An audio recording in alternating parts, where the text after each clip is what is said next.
Welcome back to the Upside Sports Network. My name is Michael. Appreciate you guys joining us here for our NFL trade deadline preview show. If you guys haven't been around for these previews or these deadline shows anyway before, let me give you the rundown on how things go. We're going to go over every single team around the league, go over all the big headlines around each of these teams anyway, go over some of the trades that have already happened, and kind of break down what could happen over the next few days. Now, the trade deadline is going to be November 1st. We will have a very long live for you that day. We're going to start out very early, about 8 a.m. Central Time, and take you past the deadline, usually about an hour, maybe an hour and a half past, just to make sure nothing else is going to come out of the pipe anyway. But we've already seen a number of deals, so without further ado, let's jump right into it. First and foremost, the biggest deal we've seen so far is Christian McCaffrey going to the San Francisco 49ers. Promptly, the San Francisco 49ers were blown out by the Kansas City Chiefs.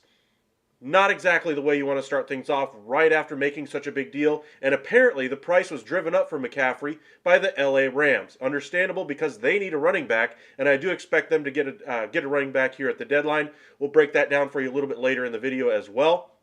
Make sure you hit the subscribe button here on YouTube and follow us on Twitter at UpsideSN, as we'll have a lot of videos coming out over the next week or so. I'm trying to break out about 7 to 9 videos a day, not just about the trade deadline, but also about basketball's back underway, the NHL's underway as well, and of course the World Series is happening as well. We are going to have Game 2 for you guys here on, Game 2 for you guys here at the Upside Sports Network. We're going to start about 6 o'clock for Game 2 of the World Series on Saturday. Make sure you tune in here on YouTube for that as well.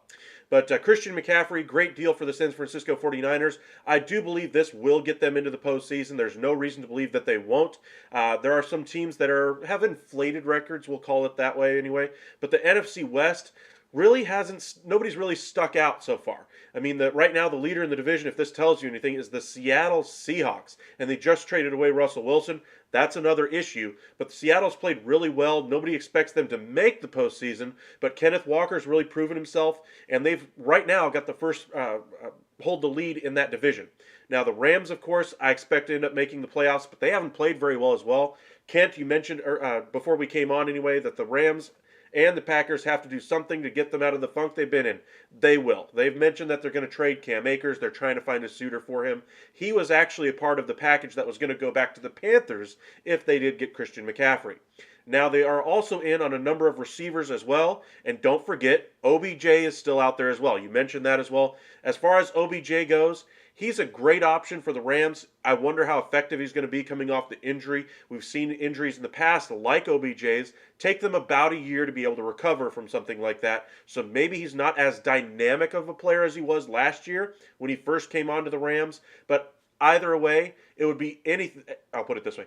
Anything at this point to shake the Rams out of whatever they've become over the past, 6 weeks would be great for them. And getting OBJ on any type of a deal would be a good get as well. The other receivers that they're in on, it's mentioned that they're in on Brandon Cooks. That's probably the biggest wide receiver target out there. He comes from the Houston Texans. He's played for the Rams before, so maybe some familiarity there would be a good option as well. Allen Robinson just has not worked with this LA Rams team. I wonder if they're going to try to find a suitor for him after the season is over, so for somebody to take on that contract. Not all big contracts work out for LA, and now it might finally be biting them, and that could be part of the problem. But McVay, he's been a genius as far as handling the offense. Just so far, through 6 games, it hasn't been as magical. Aaron Donald, possibly in his final year, maybe next year, but you don't want to ruin as good of a team as you have at the chance to go to another Super Bowl by having some type of lazy offense that's not getting anything done. They're going to make a move for a running back, as I mentioned. We'll get into that in a moment. You also mentioned that the Packers have to do something. They certainly do. The Packers, I'll put it this way, they have a very poor offense. Their defense hasn't lived up to snuff either. They played basically the same exact game 3 games in a row and lost each time. They lost in London to the Giants, came back to Lambeau Field and lost at home to the Jets. Were blown out. Then they go last week anyway and play the Washington Commanders. You saw on the Pat McAfee show here on YouTube anyway that Aaron Rodgers believed that the Washington Commanders did absolutely nothing schematically that caused them to lose that game. Aaron Rodgers believes it's just a whole bunch of mental mistakes. And he says usually in a game you might have seen 6 to 7 a week that might cause them to miss an opportunity in a game, cause them to lose a game. He said there's been way more than that every single game this season, and I don't think one trade is going to solve that type of a problem. I think the issues that they have aren't going to be solved by a trade. In fact, I do believe that they are going to go out there and get a receiver. The rumors are right now that they're in on Brandon Cooks. It sounds like that price might be a little too high for them at this point. So for those of you Packer fans out there hoping to get a Brandon Cooks on this team, which I think would be a great get for them. I mean, a speedy wide receiver, somebody who can run good, crisp routes, somebody who has secure hands, which we've seen the Packers receivers have not really had the most secure hands so far this season. He would be a great get for them, but I don't see them coughing up a second or a third round pick for a receiver. It sounds like they've gone to the lesser end of the pool. It sounds like they're in on the guys like A.J. Green from the Arizona Cardinals, guys like Kendrick Bourne, Nelson Aguilar from the New England Patriots anyway. That's the type of pool we see them dipping their toe into. And for me, that's not enough. I don't see the Packers being able to make the postseason unless they fix the issues that they have on their own roster. Aaron Rodgers needs to fix how he runs this offense, and LaFleur needs to get a hold of him and say, hey, dude, we know you're a great quarterback. We don't have the weapons for you to be able to show how great of a quarterback you are, so we need you to manage this game a lot better. Running the ball in obvious run situations anyway into a loaded 10-man box is not going to get it done. Throwing the ball into a coverage of 9 people in the secondary, just covering every single receiver, isn't getting the job done as well. Not getting the line in right positions anyway to protect yourself when a blitz happens. Those are the issues we're seeing happen with the Green Bay Packers.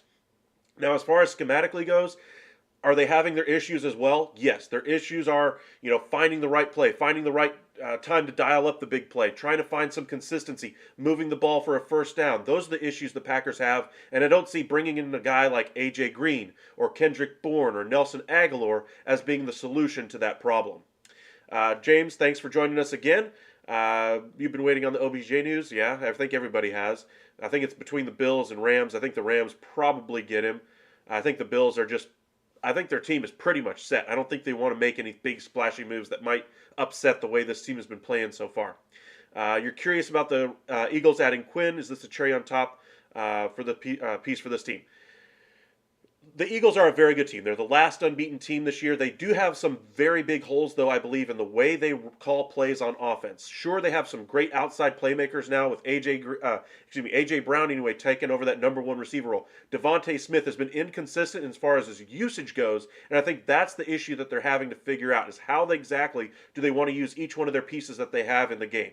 Do they want to have, one game where A.J. Brown goes off for 150 yards with 15 catches, and then the next game, Devontae Smith gets 12 catches for, 184 yards and a couple of touchdowns. Their rushing attack could use some work as well because it's all Jalen Hurts. They don't really have too much beyond that anyway. For instance, if you're trying to hand the ball off to Miles Sanders right now and expecting to get anything more than 2 or 3 yards, that's asking a lot. The only reason why he's getting more than that right now is because Jalen Hurts has been able to be very multiple in the way he's attacking a defense. And he's still going to be able to do that, don't get me wrong. But I think as teams start to learn more and more about how the Eagles are trying to use Jalen Hurts in the run game, that's going to be taken away from them, and they're going to have to learn how to adapt beyond that. And they haven't shown the ability to do that yet anyway. They haven't really been forced to do that either. They haven't really trailed in any game they played so far this year. The most adversity they faced was actually against the Dallas Cowboys without Dak Prescott as their starting quarterback. Now, sure, I hear a whole bunch of Eagle fans out there saying, hey, we lost Lane Johnson. That's the only reason why this game was even close. Yeah, the Cowboys were without their starting quarterback, and I don't hear anybody crying tears for them the entire game when they were using a backup quarterback in Cooper Rush. Sure, Cooper Rush played great, but the Eagles still have their flaws, at least on offense for me. Defensively, the Eagles, I think, are very sound. The one issue I think they could have left is possibly going after a middle linebacker, somebody who can run sideline to sideline to pick up those toss routes or tosses to halfbacks, those kinds of things. But up the middle, I think they're stout with Fletcher Cox. They now have a really good pass rush with Robert Quinn. I would like to see them add something to that linebacking core. Or, on the offensive side of the ball, try to change the way they're calling the way they want to run the ball. Because they haven't gotten any consistency out of any of their running backs anyway. They can't rely on them to get, 3 yards in a pile of dust, 5 yards in a pile of dust, something like that. They're relying on Jalen Hurts to be able to create the hole for the running back, and you can't count on that, especially when defenses have a whole week to prepare for you in the playoffs. And those are good teams, not teams like the Jacksonville Jaguars and stuff like that. You saw in the second half of the game against the Cowboys, they had no answer for anything the Cowboys were throwing at them, and that's why I think the Eagles still need to do something either via trade or by just schematically changing the way they use their offense. And I don't think it's going to be something that happens in 1 week or 2 weeks. I think they're going to have to be pushed in a game, lose that game, in order to learn how to solve that problem.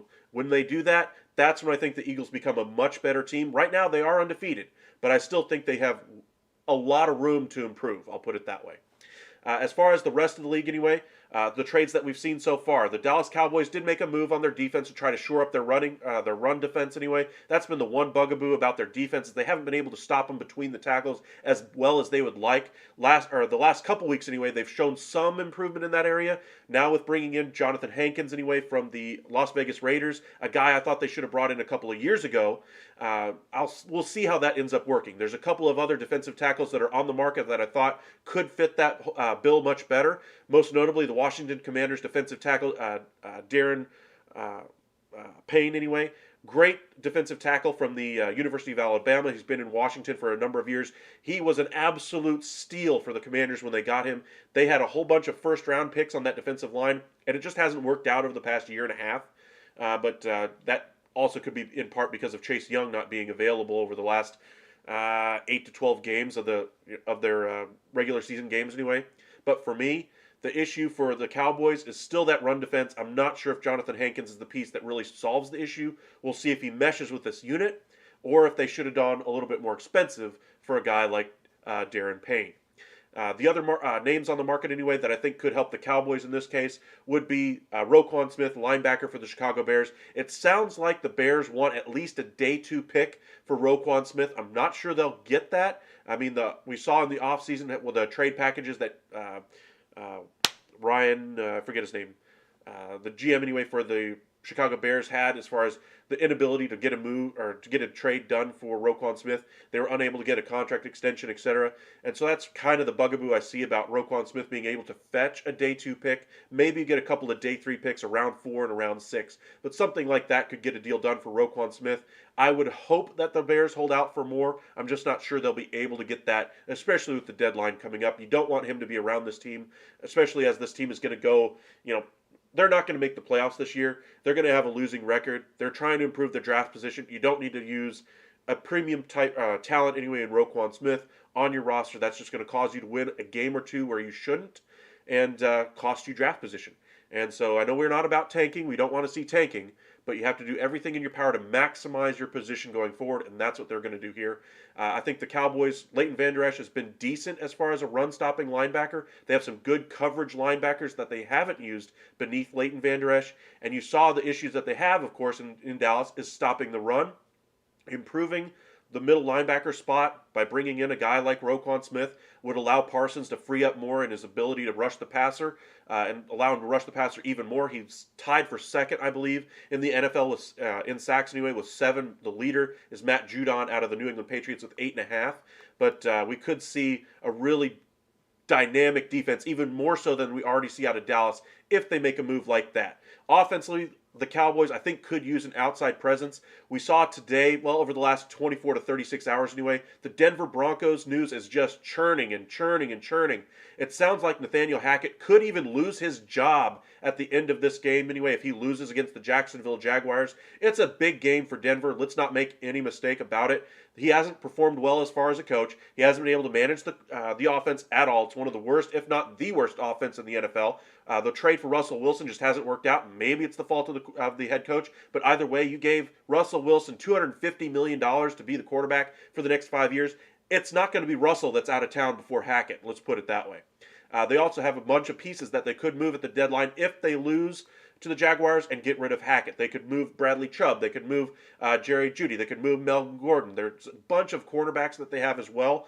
A lot of pieces that they could move. So we could see a very different looking Denver Broncos team after the trade deadline after this week if they lose to the Jacksonville Jaguars. Honestly, I think the Jaguars have a decent team this year, and I think there's a better than average chance that they go and beat Denver this week, and we could see a whole bunch of changes in Denver. Sorry, Broncos fans. I just don't think this is the year for you. I think everybody before the season got way over their head saying you guys were so much better, that you're AFC favorites, that you should be right up there with the Buffalo Bills, that you should be right up there with the Kansas City Chiefs. Your roster is very good defensively. You have good pieces on offense that haven't worked well with any quarterback that's been there. Russell Wilson was not good last year. You brought him in. You paid him a whole bunch of money. You brought in a new head coach who had never been a head coach before, had never managed clock, defense, those types of things before. And those are the issues he's had so far this year. Clock management and being able to handle those duties as a head coach, as well as producing or having a productive offense on the field. He hasn't done either well, and that's why Hackett is probably out if they lose to the Jaguars. But those are kind of your big news items off the top.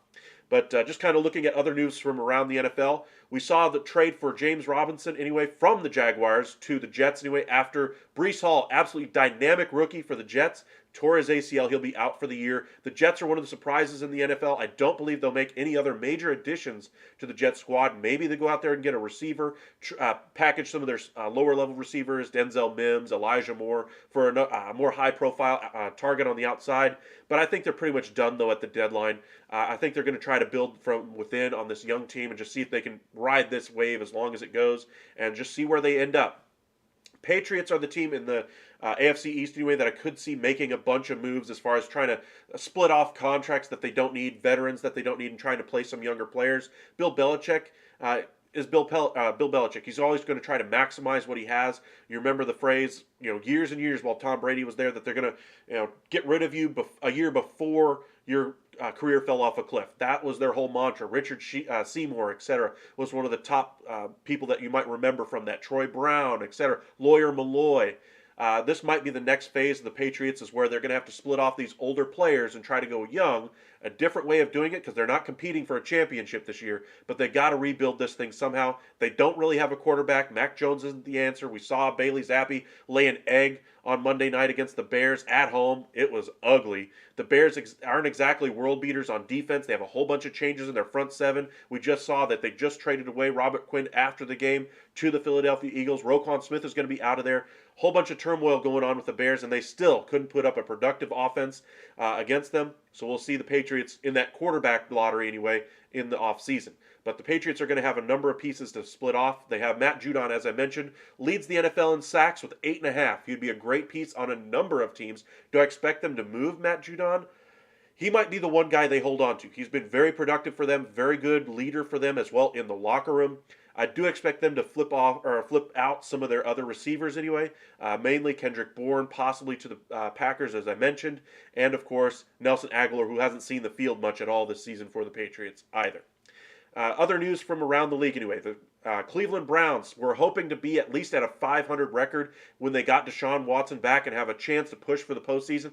That's not going to happen. Nick Chubb has been out of this world fantastic. If you're a fantasy football owner, he's been great for you. However, Kareem Hunt is going to be flipped here at the deadline. We're going to see probably a fourth-round pick, according to CBS Sports, that Kareem Hunt is going to be flipped for. The trade that I mentioned that the Rams could look for is flipping Cam Akers in a fourth to the Browns for Kareem Hunt. That would be a great move for both teams.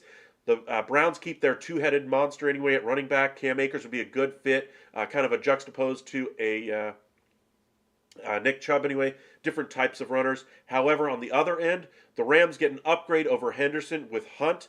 Hunt is also a good pass-catching running back as well. The one thing I think they could do a little bit differently, though, is Henderson and Hunt are very similar running backs, so we could see Henderson's usage come way down if they make the move for Hunt. And that rookie running back that Adam Schefter was touting before the season, who's coming off of injury around week 10, somewhere in there. I forget his name off the top of my head, but he might be the second back in L.A., especially if they make a move for Kareem Hunt and ship out Cam Akers. But Cam Akers will not be a member of the L.A. Rams after the trade deadline. You can put money on it right now. But thank you guys for joining us here for our trade deadline preview show. We still got a few more teams to go through, but just want to update you guys again, the trades that have already happened. We already mentioned the Christian McCaffrey trade to the 49ers. We mentioned the James Robinson deal to the Jets. We mentioned Jonathan Hankins to Dallas, Robert Quinn to the Eagles. We didn't mention this yet, but Robbie Anderson was flipped by the Panthers anyway to go to the Arizona Cardinals. That was more to just get him out of town. There wasn't really any major piece going the other way. Robbie Anderson going to Arizona is what frees up A.J. Green to now be moved on, most likely to the Green Bay Packers. Other moves that you want to keep your eye on, the Houston Texans are going to have a bunch of pieces to be dealt at this deadline.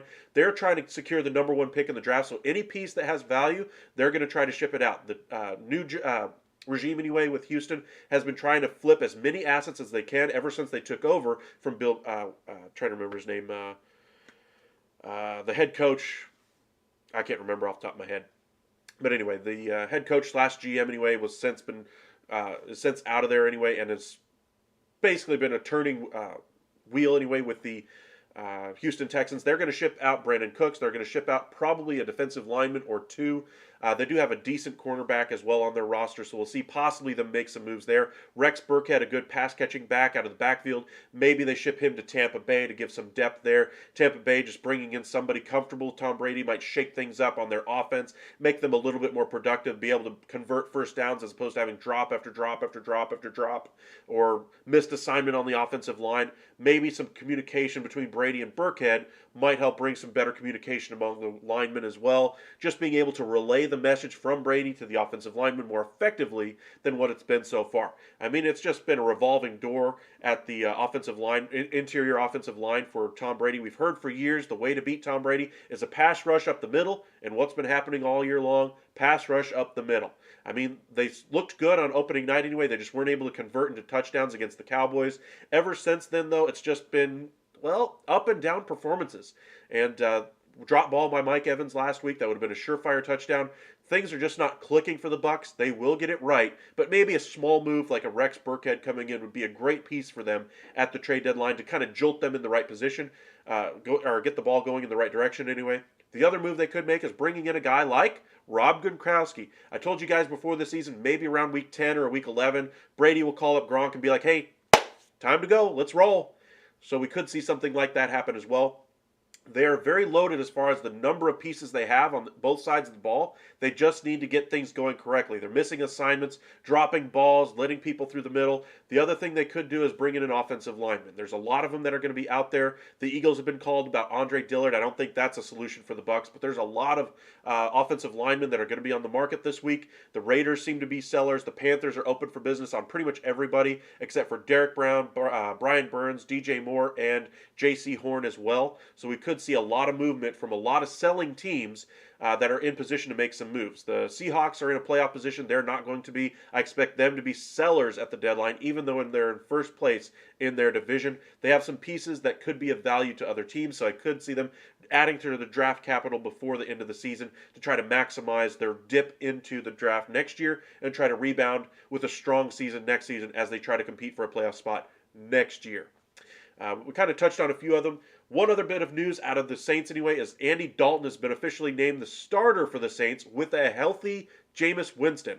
Now, the Saints don't have a solid quarterback there ever since Drew Brees has left anyway. Jameis Winston's been a turnover machine. Andy Dalton hasn't played much better, but at least he hasn't been turning over the ball as much as Jameis Winston. The offense did look somewhat solvent, if you will, over the past few weeks anyway with Dalton, so we'll see how it goes. I don't think it's going to cause them to make the playoffs, but that's kind of your other headline anyway. We touched on the Broncos situation, that they might have some pieces to move out if they lose the game to the Jaguars this week. I think they will lose the game. I think Hackett will be out pretty much immediately after the game, and then we could see some big pieces moving on from the Denver Broncos. Most notably, Bradley Chubb would be the pass rusher almost every single club would be salivating to get their hands on. The Rams, of course, lost Von Miller this offseason to the Buffalo Bills. Maybe they go after Bradley Chubb, the next Denver defensive end pass rusher to come to them. Maybe that's something that they choose to go after. The other option, of course, for trade anyway, that everybody's mentioning is Jerry Jeudy. Now, he hasn't really lived up to potential anyway with the Denver Broncos, hasn't meshed with new quarterback Russell Wilson, hasn't lived up to his potential last year, mainly due to injury, but Jerry Jeudy still is very young, still a good polished route runner. Now, he does have a little bit of baggage off the field. He's a little prickly anyway with his new coaches, by what it sounds like according to Mike Florio and CBS Sports, both reporting that news.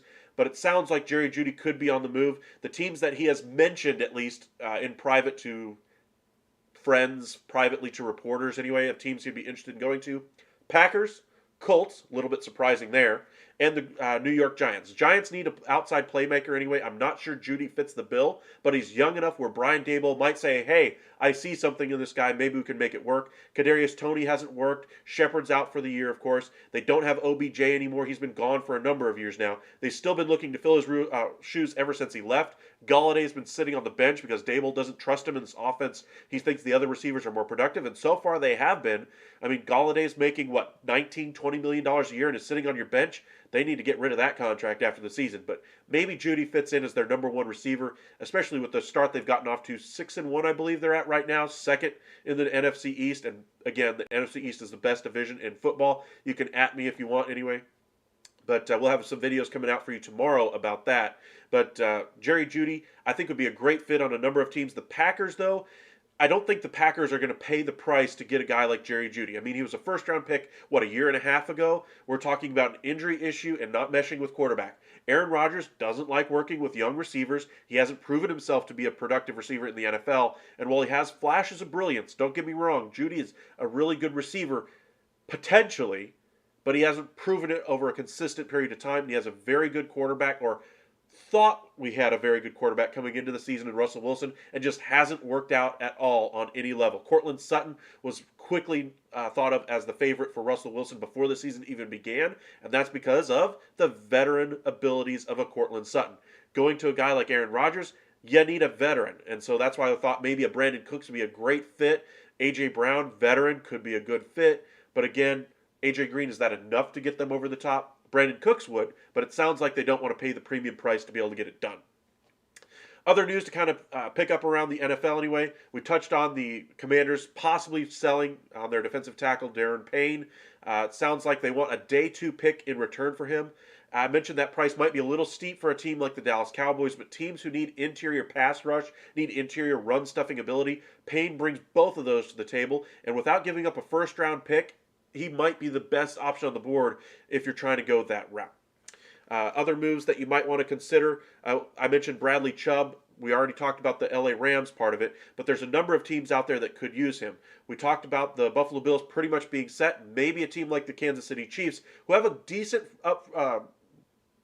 pass rush anyway already, it would be taken to the next level if they go with Bradley Chubb. Now, in-division trades are a little complicated, so I won't tell you that this is even likely, but that would be something that might push Kansas City over the top against a team like the Buffalo Bills. Appreciate you guys joining us. And got a little bit of a spammer here, unfortunately. That'll be taken care of by our moderator here in just a moment. But appreciate you guys joining us as well. But a lot of moves coming out. I already talked about Brandon Cooks. It sounds like the 3 teams in on him we mentioned are the Chiefs, Packers, and Rams. Packers seem like they're bowing out.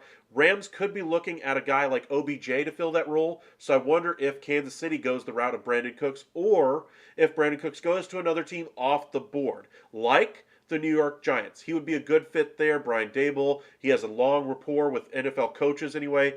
Daboll's talks to, or has connections across the league after being in the league for, 20 years now anyway? So maybe something like that could be in the offing. Maybe going to the New York Jets after they missed out on Tyreek Hill before the season, but it sounds like Hill decided he wanted to go play in Miami instead because of state taxes. Can't really blame him there.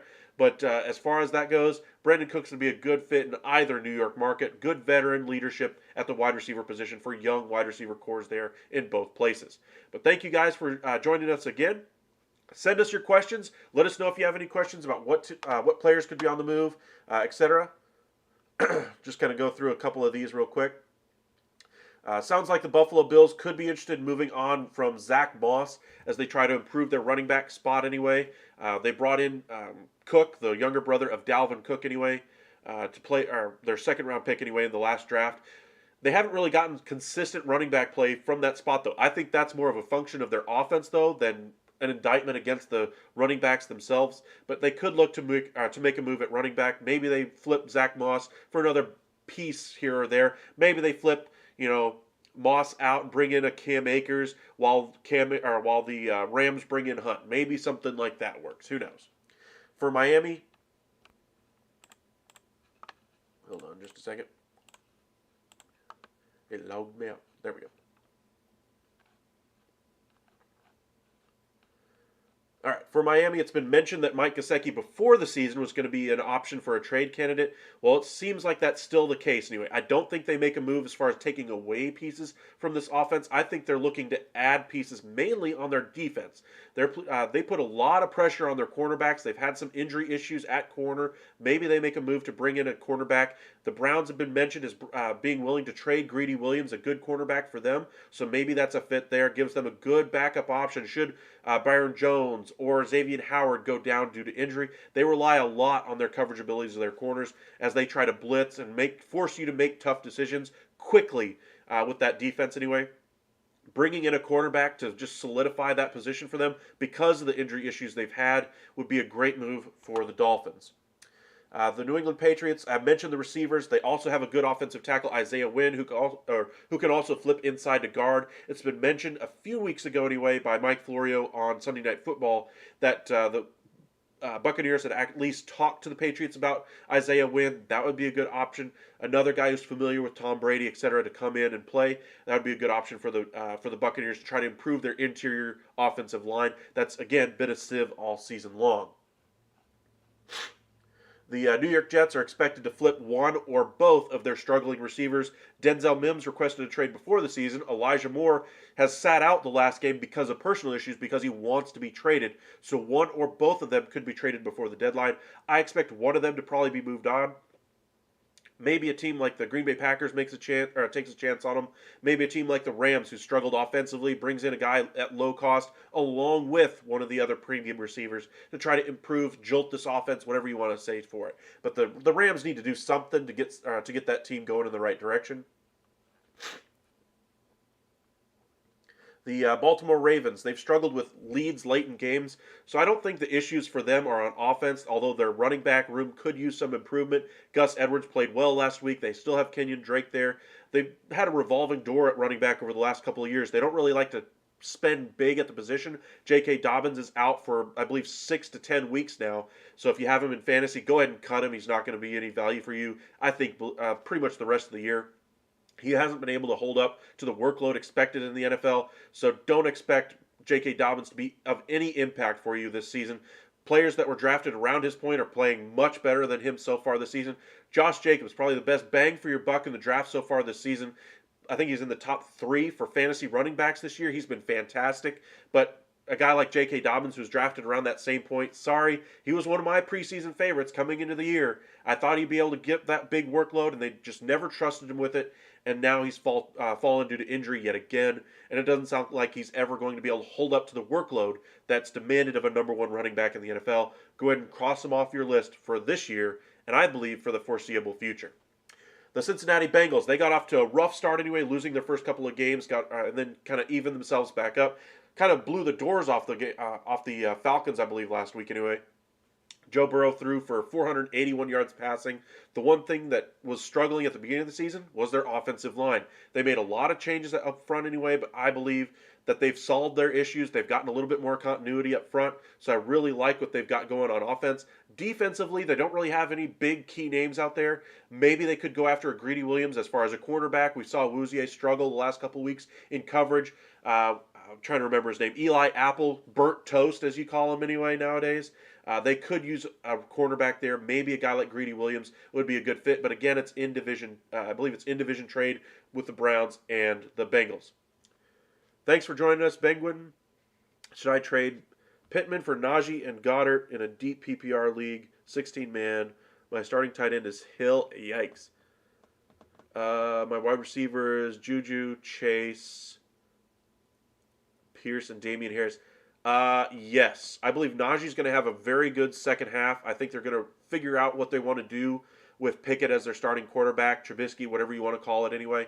But you have good receiving options already on your roster. Juju, I think, is going to take over as the number 1 receiving target unless they bring in a guy like Cooks. But he's still going to put up numbers for you every week. Chase, obviously, is a great number 1. Hill is an unknown at tight end, and you can't have unknowns. You need to kind of get a positional win at the position, if you will. I think Goddard, at the beginning of the year, I would have told you there wasn't enough balls to go around in that offense for all the pieces in that offense to be productive. I've been proven wrong so far. I really like what Goddard's been able to do this year. He's kind of been an instigator on that offense, likes to get in the face of the other team, and so they like to feed him the ball when he plays that way. And so far this season, he's played that way in pretty much every game, so you can count on him for consistent production. He has a good security blanket target as well, so in a PPR league in 16-man, that's a lot more valuable than Hill is at the tight end spot. So if I were you, I can't count on Pittman being as productive anyway. I do like the decision by the Colts to make Sam Ehlinger the starting quarterback over Matt Ryan going forward. We saw how he's played over the last couple of years. He seems to be more of a gunslinger type quarterback, and that's what Frank Reich wants at this point. I mean, they have a really good running back, obviously, with Jonathan Taylor. Their offensive line has improved over the last few years. They really have a good defense. They just need somebody at quarterback who's not afraid to throw the ball or is turnover prone. And Ehlinger has been proven to be secure with the football so far, but he hasn't played much regular snaps, and that's the worry I have with Pittman. Also, Ellinger's been working with the twos, so you could see Pittman's production drop, even though the offense of the Colts might get a lot better. So just kind of be wary of that. And your depth at receiver is part of the reason why I'm comfortable moving Pittman. Harris, I think, is inconsistent as running back as well, and so not bringing in Najee, that'd be a good option for you. So I'd trade Pittman for Najee and Goddard. Hope that answers your question. All right. But moving on to the Cleveland Browns. As I mentioned, they're looking to make a couple of moves because they're not in playoff contention right now. They're looking to split off some older veterans, etc. Kareem Hunt had requested a trade before the season began. It sounds like they're looking for a fourth-round pick for Kareem Hunt. There's a number of teams that could use a running back like Kareem Hunt. Even if they already have a number one, maybe they could look for Kareem Hunt as the number two. He's been great with Cleveland, filling in as that number two role. But Kareem Hunt, I think, should probably go to the Los Angeles Rams. I think that's the piece that the Rams need at running back. And as I mentioned, Greedy Williams has been mentioned as a trade target for a number of teams out there. I think he could have a big impact defensively depending on where he goes. Other players that they could move, any other offensive linemen. They had some good offensive linemen a couple of years ago. Now they've had some turnover at center, so those other pieces might be of interest to other teams. Maybe they give up a day two pick for one of their better offensive linemen. That I could see happening, especially with Deshaun Watson coming back around week 12 when they play the Texans week 13, whenever that is. But they're not going to be a playoff team. They need to split off some of these contracts. They got to pay for the Deshaun Watson deal next year, of course. So they're going to have to split off some of their bigger deals. Maybe this is the year they do try to unload some of their salary and try to go after it in free agency again this offseason. For the Pittsburgh Steelers, anyway, Chase Claypool has long been mentioned as a trade target ever since the season began. We didn't expect the Steelers to be in playoff positioning. This was going to be the first really bad year under Mike Tomlin. They're not going to make 500 football this year. I'm sorry, they're just not. They're not going to be in playoff contention. They have a good rookie receiver in George Pickens that needs a bigger role in this offense. Moving one of their receivers that's a little bit more of a veteran like Chase Claypool would make some sense. They don't want to lose their number one in Deontay Johnson, but they need to give more targets, more playing time to George Pickens. So moving a guy like Claypool would make some sense. Now, he does kind of have some position flexibility between wide receiver and tight end. You might remember in his Notre Dame days, he was more of a tight end. So maybe a team like the Green Bay Packers, who does like to utilize two tight end sets so far this year because they don't really have great receivers, maybe that'd be a good option for them, as he is a little bit more of a receiver nowadays, but can play tight end if asked. Now, as far as the Houston Texans, we touched on them a little bit. Brandon Cooks is the piece you want out of Houston anyway. I expect probably a day two pick, maybe a third-round pick or a second-round pick, depending on how rich the bidding war gets. We saw that the Rams were outbid for Christian McCaffrey. I wonder how rich they're willing to go for Brandon Cooks if they have their eye still on OBJ.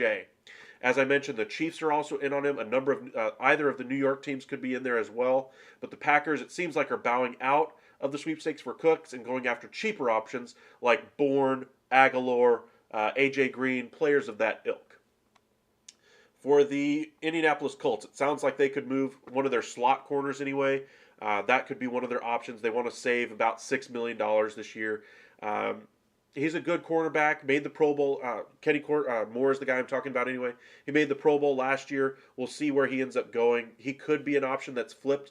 They haven't played well so far this year, but maybe they catch fire under Ellinger. I don't expect big moves coming from the Colts, though. If you're expecting them to make big organizational moves, something like that, I don't see it happening. Maybe they find a taker for Matt Ryan. I don't see that happening either. His contract is too big, and he's going to be a backup wherever he goes. So teams that need an insurance plan at quarterback, maybe that would be an option for them. But again, I don't see the Colts really doing anything of impact right now. The Jacksonville Jaguars already traded James Robinson to the New York Jets for, I believe, a 6th-round pick. He's going to kind of take over that committee role with Michael Carter now that Breece Hall is out for the year. He unfortunately suffered a torn ACL. He will be a dynamic running back next year, so just make sure to have him on your fantasy team next year. You just want to make sure in OTAs and as the training camp rolls around that his ankle's healing, or that everything's kind of healing well, and that he's running, shows that elusiveness before you draft him in the 1st or 2nd round next year of the draft. But the Jaguars do have some offensive linemen that they could move. Cam Robinson's been there for a couple of years. They could move him somewhere that needs an offensive tackle. Dallas has been mentioned before the season because they lost Tyron Smith. They've been playing Tyler Smith at left tackle anyway. They have a really good right tackle in Terrence Steele. I don't see that happening. Everybody was saying they need to bring in somebody. They brought in Jason Peters, who's played left tackle for, 2 decades now? And they've moved him inside to guard. Tyler Smith's held his own.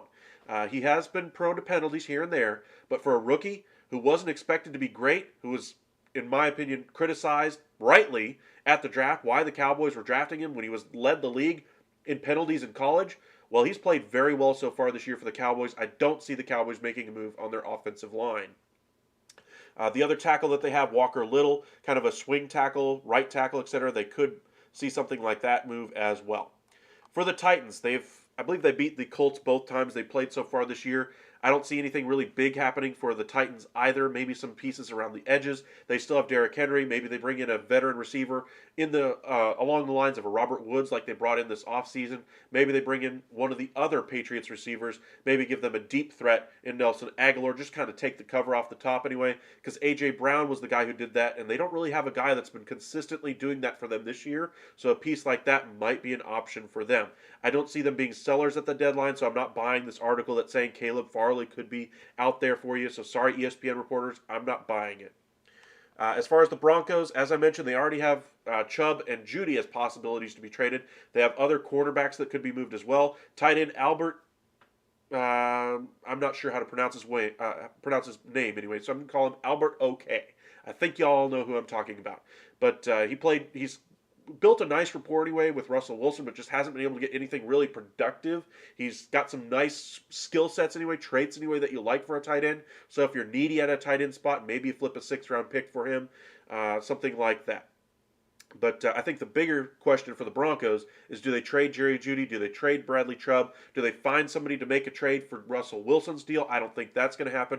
Colin Cowherd of Fox Sports anyway mentioned that maybe the Cardinals and Broncos want to switch quarterbacks and just say, hey, Arizona, we've had it with Kyler Murray's willingness to play video games all night long, but not study the playbook or defenses or watch film or anything like that. We know Russell Wilson's the consummate professional, always positive with his team, and we know Kyler Murray's spoken ill of the franchise before.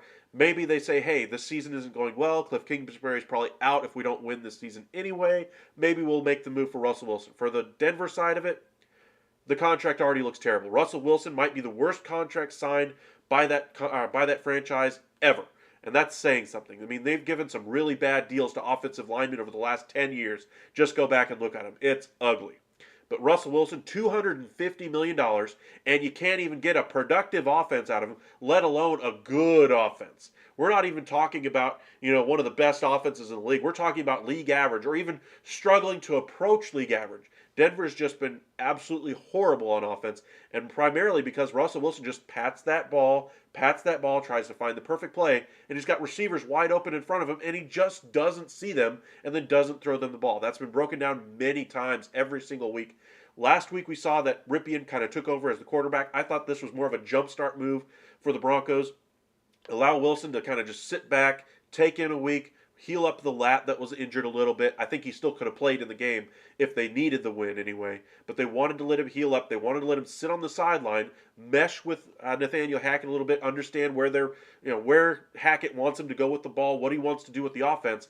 And we better see some rewards this week versus the Jaguars, or we're going to see Hackett out. Or we could see Jeudy on the move, or we could see Chubb on the move. We could see Albert on the move. We could see Melvin Gordon on the move as a backup running back somewhere. We could see one of their corners be on the move. A lot of changes could be coming for Denver if they lose against the Jacksonville Jaguars. The Kansas City Chiefs have a number of players at running back. They've kind of found a solution anyway. Over the last week, we saw all 3 running backs get some involvement in the game. Pacheco, McKinnon, and CEH anyway. All 3 played a vital role. They're very multiple in offense now. They're willing to go more first down oriented offense as opposed to home run offense. I told you guys before the season, making the move of trading Tyreek Hill is going to make this Kansas City offense that much more lethal.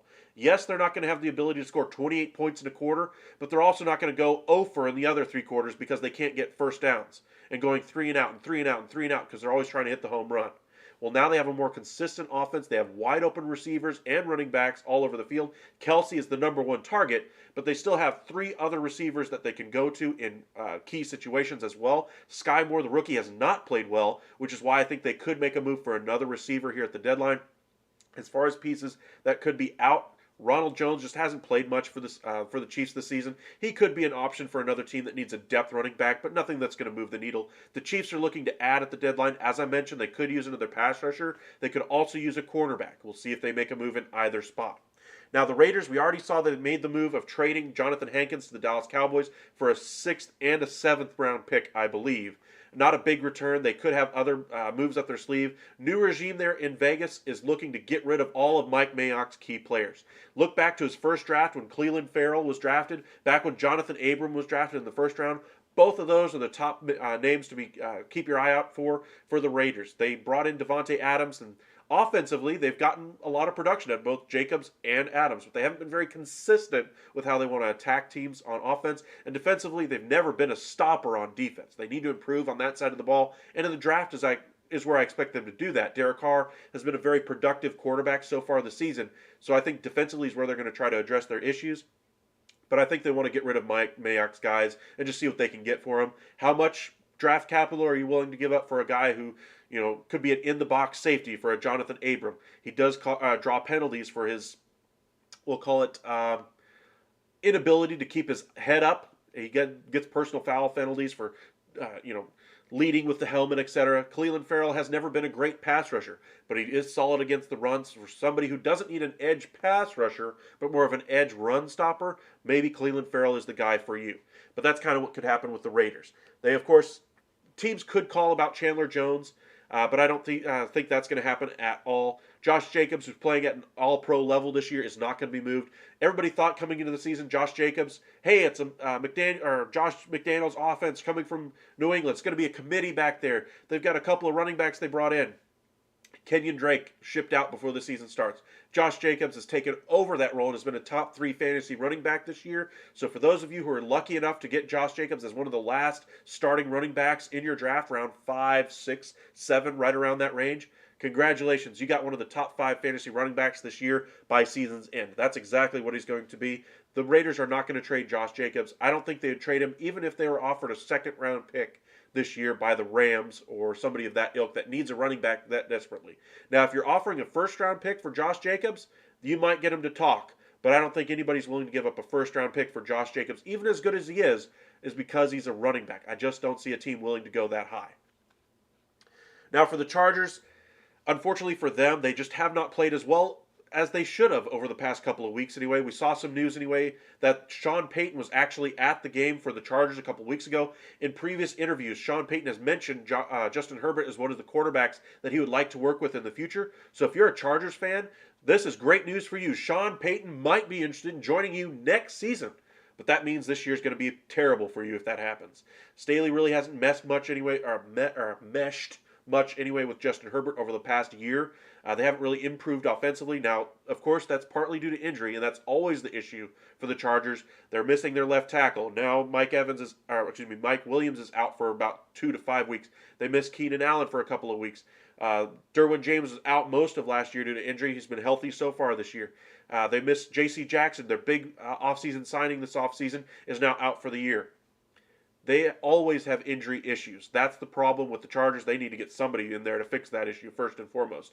Get somebody to fix those soft tissue injuries that they're having.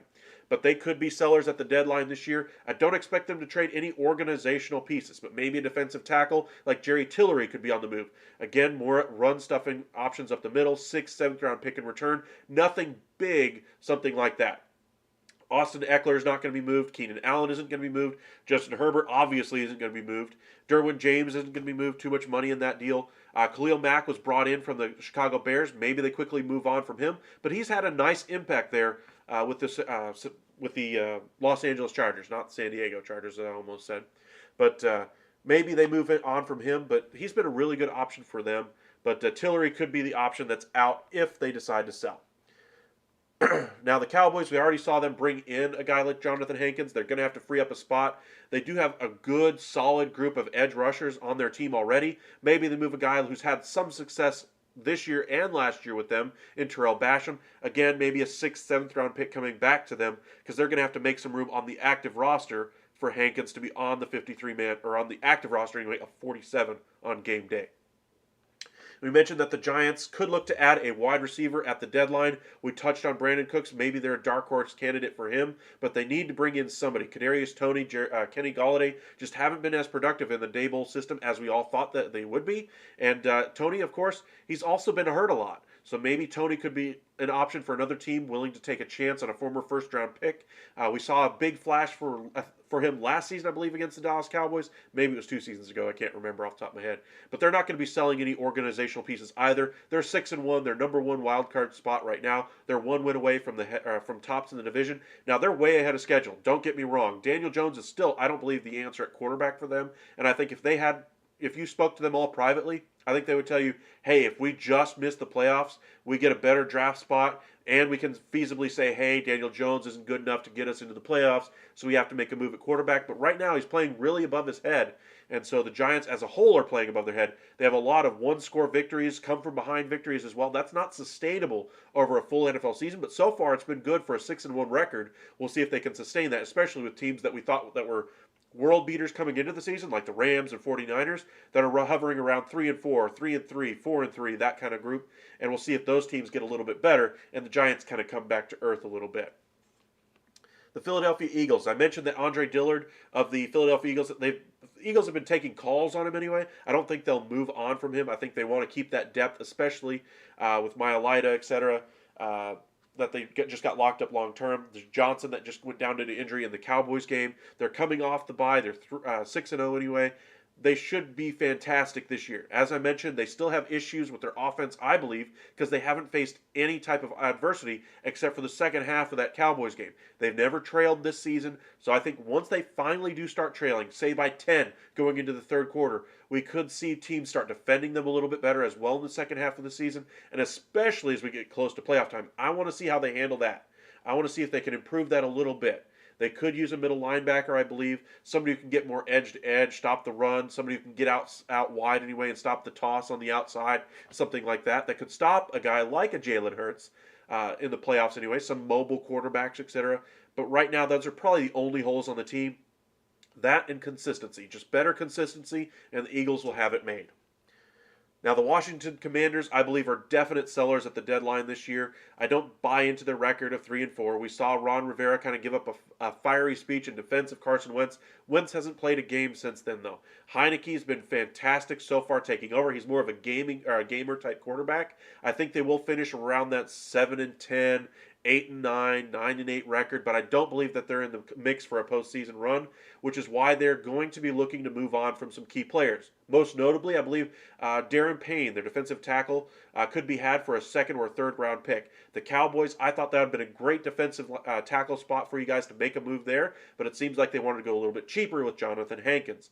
They could make some other moves on that defensive line spot as well, with Sweat being moved out as well. They've turned down a couple of offers so far, according to Ian Rappaport. We'll see if they make some moves with him.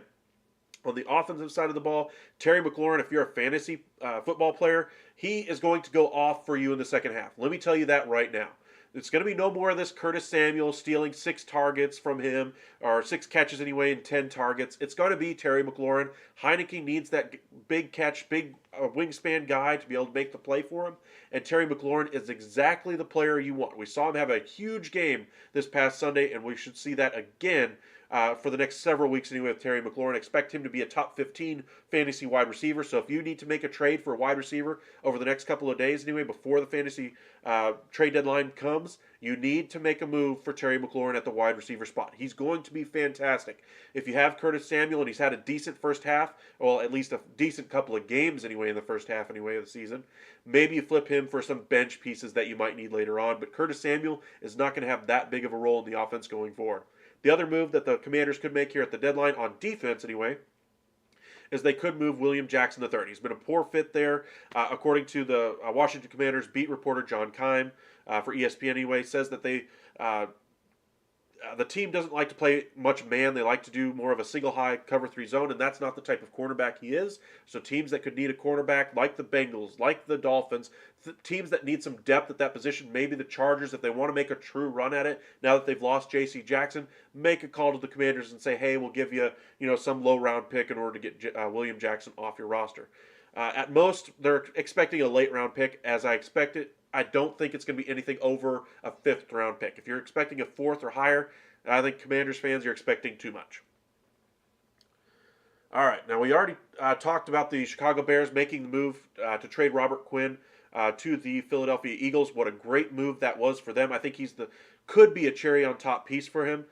For them anyway, but the Roquan Smith move is the next move I think they do make before the trade deadline. I don't think they want him on the roster the rest of the year, so that's the next piece to go. We've talked extensively about a couple of options that he could go to, namely the Dallas Cowboys. Maybe the Chiefs could make a move at a linebacker spot if the Bills really want to beef up their defense. They have a good linebacking core already, but Roquan Smith would be another good one. The Rams like to make big splashy moves, so that might fit their MO as well, and the Eagles could make a linebacker move as well.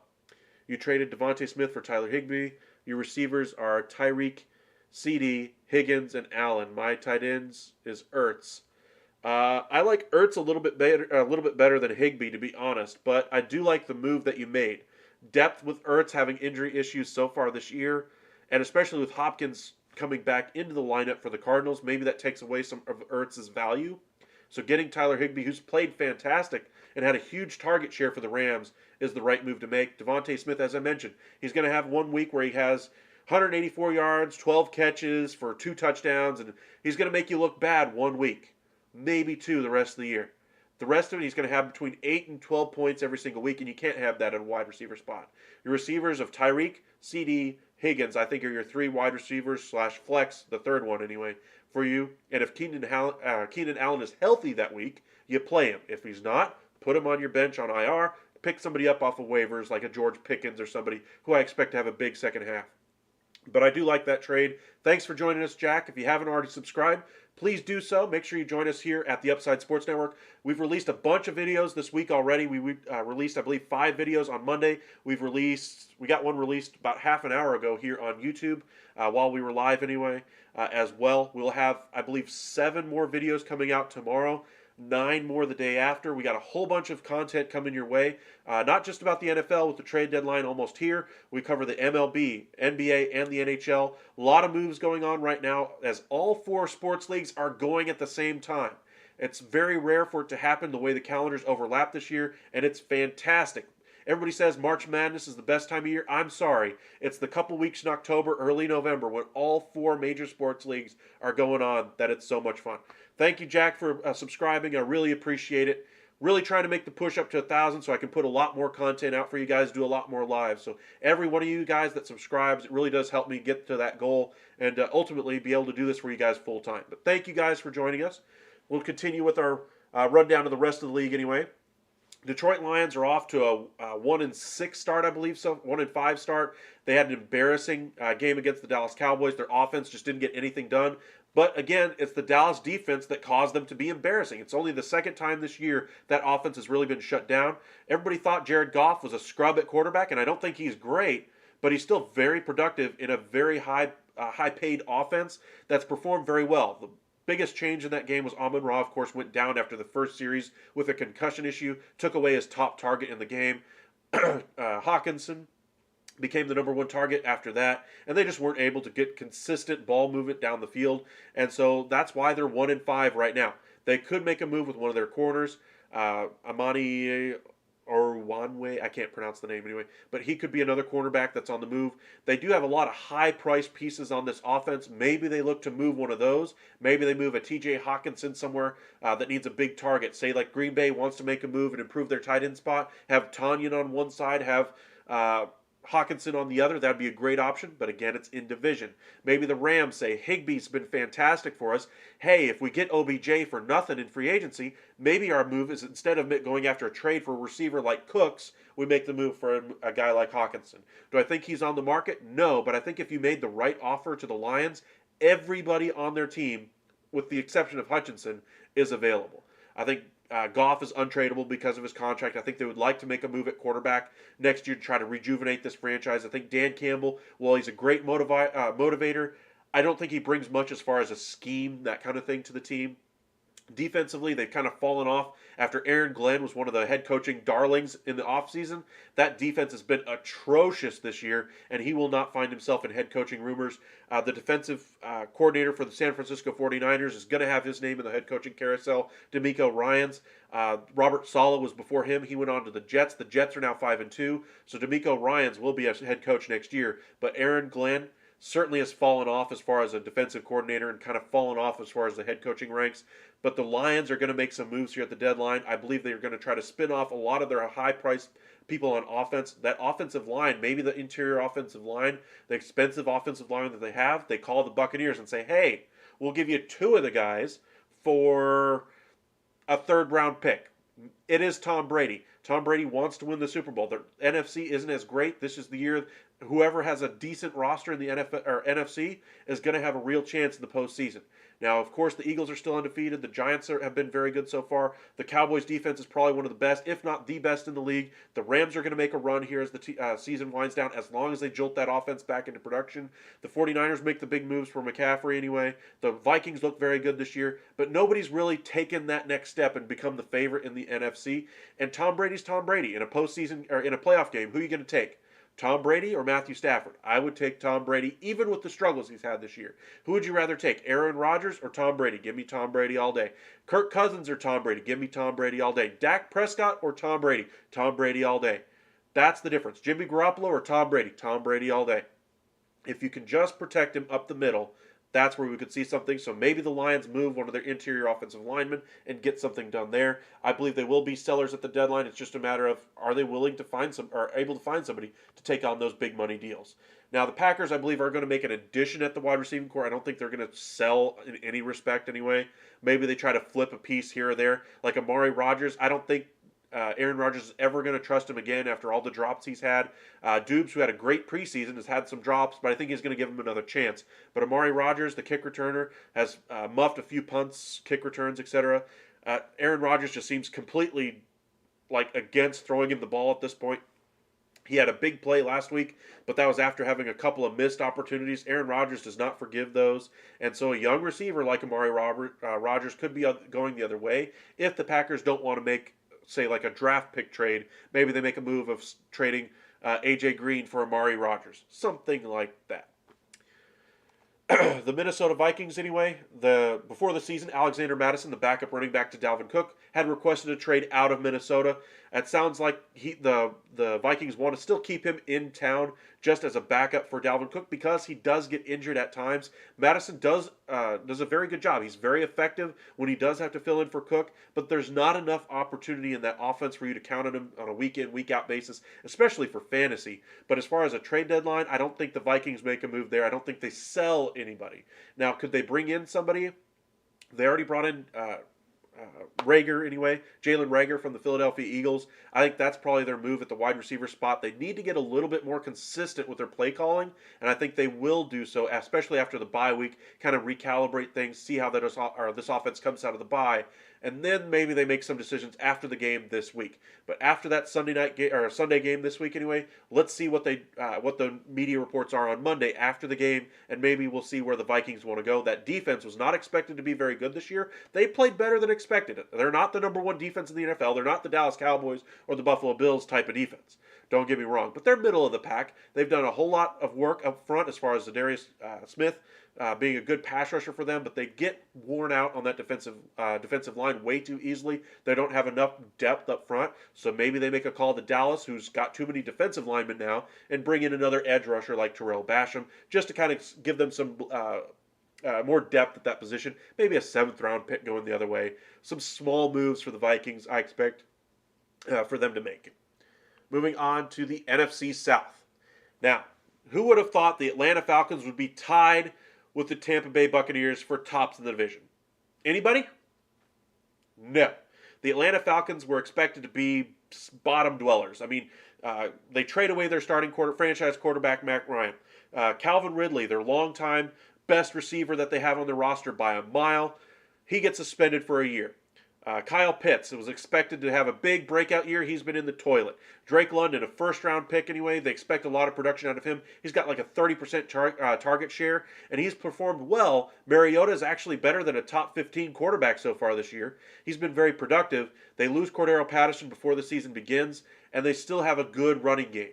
Not great, but good. Their defense was nothing to be appreciated at all before the season. They trade Deion Jones, I believe, as well before the season or right as the season begins. I forget which anyway. But this team was not expected to be good. They're not going to add anybody, though. Let's not make any mistakes. The Buccaneers are going to win the division. It's just a matter of time until Tom Brady and the whole company decide to figure things out and stop making dumb mistakes over and over and over again. The Falcons are not winning the division.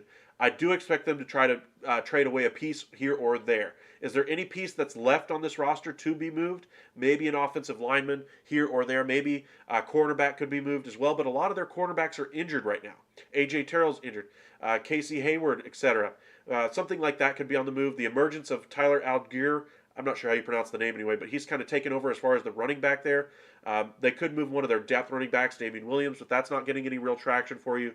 But the Falcons are going to be sellers at the deadline. They already moved Deion Jones, there it is, to Cleveland earlier this month. And they also released a second-round pick from a couple years ago, Marlon Davidson. But they have a fairly young roster. They're going to make the move to get rid of their head coach, Arthur Jones. I can't remember his name, but I want to say it's Arthur Jones. But he's done an admirable job of getting this team to where they are. But let's make no mistake, this team is going to be trying to get one of the top picks in this year's draft, and they need to do everything they can to try to get to that point. The Carolina Panthers, we've already mentioned them as making a couple of moves already. They traded away Christian McCaffrey. They traded away Robbie Anderson. The pieces that they have left to move, of course, Brian Burns, they mentioned that they turned down 2 first-round picks for Brian Burns. 2 first-round picks. Let me tell you how many times Brian Burns has recorded more than 10 sacks or more in a season. 0. Last year and the year before, he did record 9. He was an All-Pro last year. Through 7 games, he has 5 sacks already. It seems like this is the year. Maybe he takes that next step as a pass rusher. But they're going to have to pay him big after the season. They're not going anywhere. They don't have a head coach. They don't have any solutions at quarterback. They don't have a good running back at this point after trading away Christian McCaffrey. Their number 1 receiver can't get open this year in DJ Moore. So what exactly is this organization holding on to a guy like Brian Burns who could get 2 premium assets, and they turned it down? Now, maybe they just want more and see how high they can jack up the price before the deadline. I don't think that's the case. I think they actually want to keep him and pay him big money to do so. Maybe a guy like Shaq Thompson could be on the move, a linebacker. That's a guy I could see being moved to any of these linebacker-needy teams. He also has safety experience as well. On the outside, J.C. Horn missed a lot of time last year due to injury. They're going to hold on to him. Derek Brown up the middle as well. They're going to hold on to him. DJ Moore, who hasn't been able to get open so far this year, it sounds like they're going to hold on to him as well.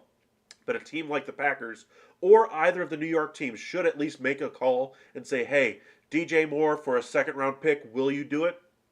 I think that would be a good move for either side.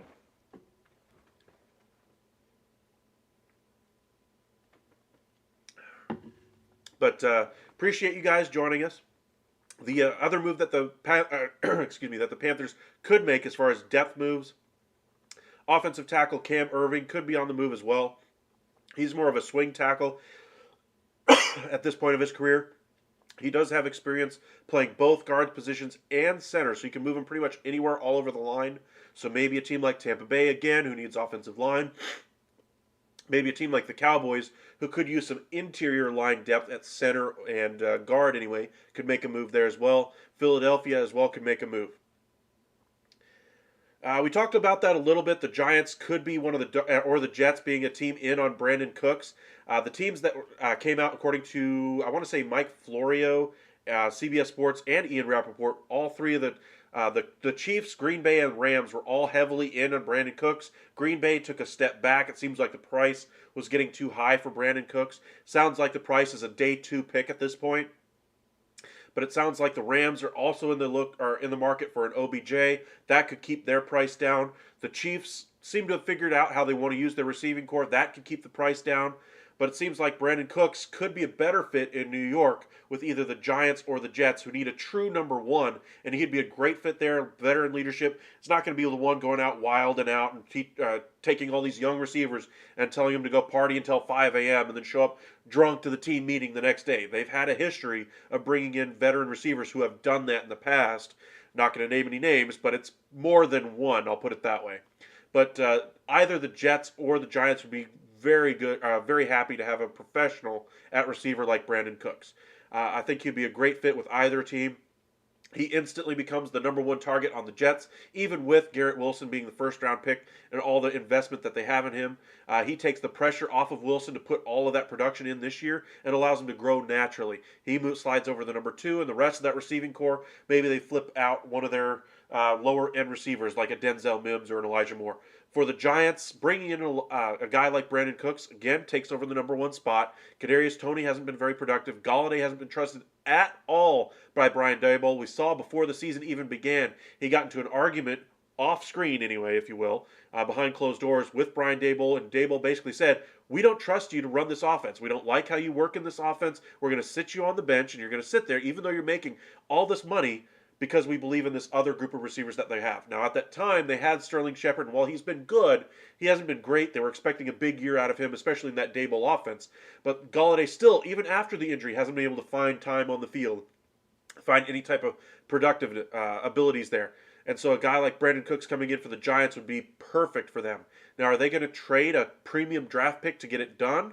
That's the question. The Jets, they were willing to trade big draft capital to bring in a guy like Tyreek Hill. Now, am I saying Brandon Cooks is Tyreek Hill? Absolutely not.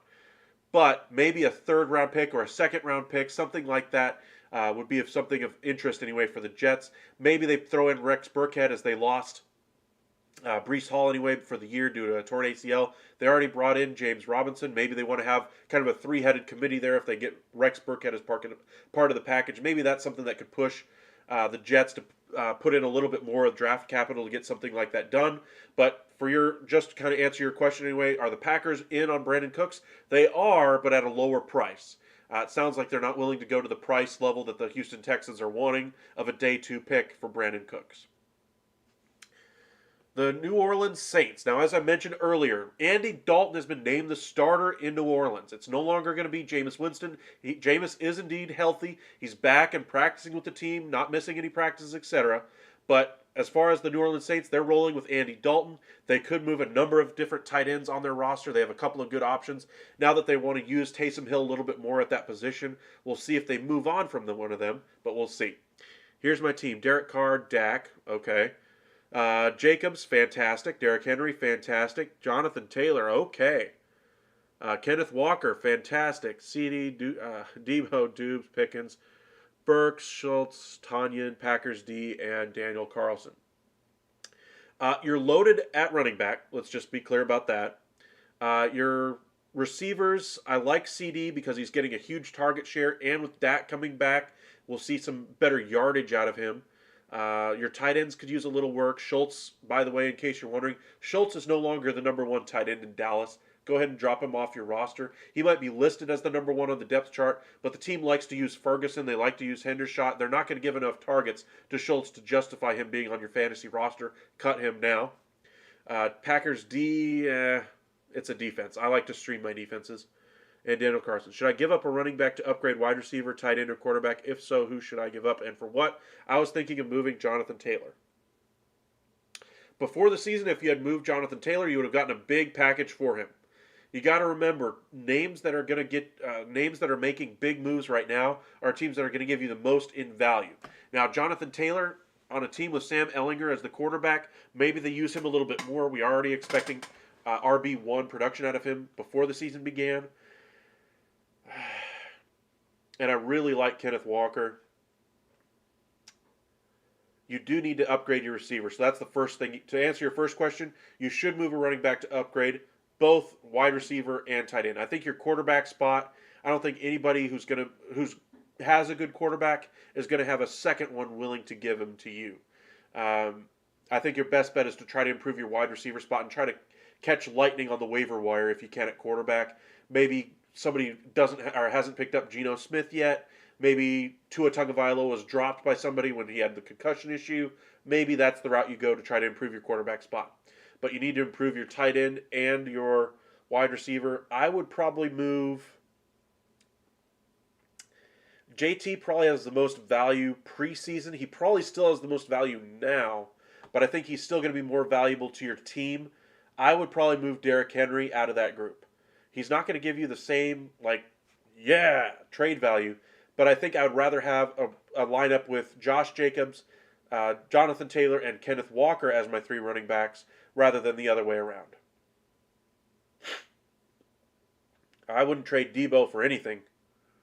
I would keep Debo on your roster.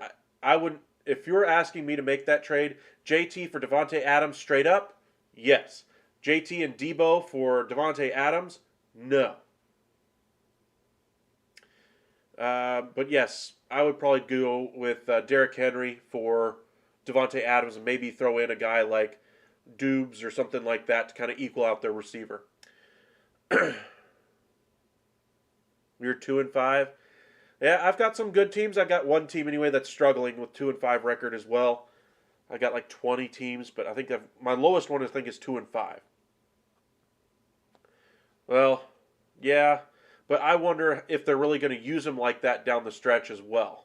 I think by that point in the season, either one, they're still going to be trying to get in playoff contention. They're still going to be trying to force the issue with Tannehill, see if they can improve their continuity on offense before the end of the season.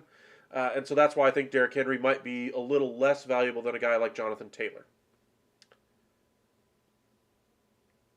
But, okay. Should your team make any moves for Gitz? Thank you for joining us, by the way, Kenson and Gitz. If you guys haven't subscribed already, please do so. It really helps us out. So let's look at your roster. Dak, I think he'll have a good second half. Saquon's been fantastic this year. Kenneth Walker, Kupp, Diggs, Godwin, Schultz, Myers, again, Bateman, London, Dotson could be good, but again, I'm counting on McLaurin. Hollins, get rid of. McKissick, get rid of. White. There's a lot of pieces on the end of your bench I would just straight drop. I hate to tell you that, but I think there's better options on the waiver wire that you can get right now out there. Most of the leagues right now that I'm looking at, a lot of people drop Jamal Williams because they think DeAndre Swift is coming back. If he's available, pick him up. If you have, what's his name? Gus Edwards available. I know there's a few leagues anyway that he got dropped when there was injury issues, etc. Maybe pick him up. But either way, I would still look to try to improve your team. Your receivers with Kupp and Diggs, I think you're going to have to probably trade one of them to improve your other spots on your team. But the question is, do you want to do that? That's your one, hey, I got this type of thing. He hasn't performed very well. He's had one good game so far this year. I mean, that Buccaneers offense, I do think will get the ball or will get things going in the right direction. I just don't believe he's going to have enough targets in that offense. I think last year was the rare, or the last couple of years anyway, with Brady being there, was the rare exception where Godwin was able to still have a big role in that offense with Brady. Now, with Julio Jones, I mean, he's only played one game, but they have Julio Jones. They have Russell Gage. I believe they're going to bring in somebody at running back to take over some snaps anyway for Fournette. He's going to get some, whoever that is going to get some catches. They have Braid, of course, there at their tight end spot. They could even bring back Gronk. I just don't think there's enough targets for Godwin to be good enough as a flex for you. If somebody's willing to trade you for Godwin for another guy around the same value, say like, trying to think of somebody off the top of my head.